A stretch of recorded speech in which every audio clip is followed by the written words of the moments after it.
کتنے بے شرم و بے حیا ہے جو کہتے ہیں ایران کے خفیہ تعلقات اسرائیل سے، لڑائی اسرائیل کی ایران سے، ایران کے سائنسدانوں کو اسرائیل مارتا ہے، اور ایران کے سفارتخانے پر اسرائیل حملہ کرتا ہے، اور اسرائیل ایران کو نشانہ بناتا ہے اور اس کی نیوکلیائی پاور کو ختم کر دینا چاہتا ہے، اور سعودیہ پر وہ ایک کنکری بھی نہیں مارتا، اور سعودیہ اسے ایک کنکری بھی نہیں مارتا۔ جمرات پر جو کنکریاں شیطان کو ماری جاتی ہیں ان میں سے ایک کنکری بھی کبھی بھی 1948 سے آج تک سعودیہ نے اسرائیل پر نہیں ماری، کیونکہ پہلے دن سے دوستی ہے۔ دونوں امریکہ کے جڑواں بچے ہیں، اور دونوں کے تحفظ کا امریکہ نے وعدہ کیا کہ تمہیں ہمارا کام کرنا ہے، تیل ہمیں دینا ہے، دولت ہمیں دینا ہے، ہم تمہاری حفاظت کریں گے۔ اور یہ بات کھل کر ٹرمپ نے کہی، ذلیل کیا پوری حکومت کو کہ ہم تمہاری حفاظت نہ کریں تو 2 ہفتے تم نہیں رہ سکتے۔ یہ سارے حقائق ہیں۔ اس لیے اب میں ان سے کہنا چاہتا ہوں جو کہتے تھے کبھی ایران حملہ نہیں کرے گا، کبھی نہیں کرے گا، اب وہ اگر سچے ہیں، اگر انسانیت ہے، کچھ شرافت ہے، کچھ ان کے اندر خودی کا ضمیر کا احساس ہے، تو کم از کم ابھی توبہ کر لیں اور وہ سیدنا علی کے ساتھ کھڑے ہو جائیں اور سیدنا حسین کے ساتھ کھڑے ہو جائیں، وہ یزید کے ساتھ نہ کھڑے ہوں ورنہ جہنم میں بھی جائیں گے۔ دنیا کی جہنم پہلے دیکھیں گے، پھر آخرت کی جہنم دیکھیں گے، کبھی نجات نہیں پائیں گے۔ وہ ملعون تھا اور اس کا ارد گرد کا پورا ماحول ملعون تھا۔ وہ ہزاروں مسجدوں میں جب حضرت علی کو گالی دی جاتی تھی، لعن طعن کیا جاتا تھا، بتاؤ، پوچھو، حدیث کی کتابوں سے پوچھو، تاریخ کی کتابوں سے پوچھو، اندھے بنتے ہو، بہرے بنتے ہو اور تماشے کرتے ہو اور یہ کہتے ہو کہ کوئی چیز ثابت نہیں۔ تم سے بڑا کوئی جھوٹا ہے، تم سے بڑا کوئی ملعون ہے، تم سے بڑا کوئی منحوس ہے جو یہ کراتا تھا۔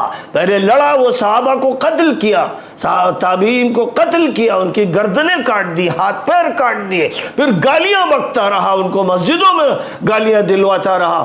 تم اس کے ساتھ کھڑے ہوگے اور سمجھتے ہو محفوظ رہو گے؟ تمہارا خاتمہ ہوگا جیسے سیریا میں ہوا، عراق میں ہوا اور دنیا کے مختلف علاقوں میں ہوا۔ تم اپنے اس ملک میں بھی اپنے خاتمے کی طرف جا رہے ہو، تمہیں توبہ نصیب نہیں ہوگی۔ بہرحال مبارک ہو، ایران کا حملہ مبارک ہو۔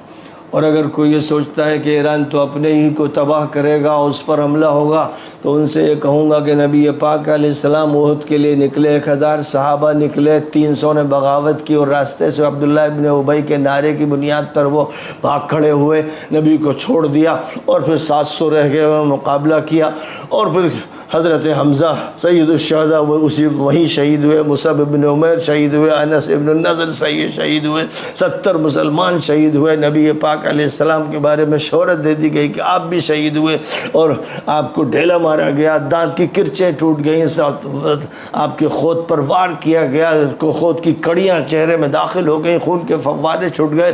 یہ سب احد میں ہوا، اور جنگ خندق میں تو ایسا لگتا تھا کہ اب مسلمان بچیں گے نہیں، مدینے میں کوئی ایک مسلمان باقی نہیں رہے گا۔ قرآن خود کہتا ہے سورہ احزاب میں کہ تمہارے کلیجے منہ کو آ رہے تھے۔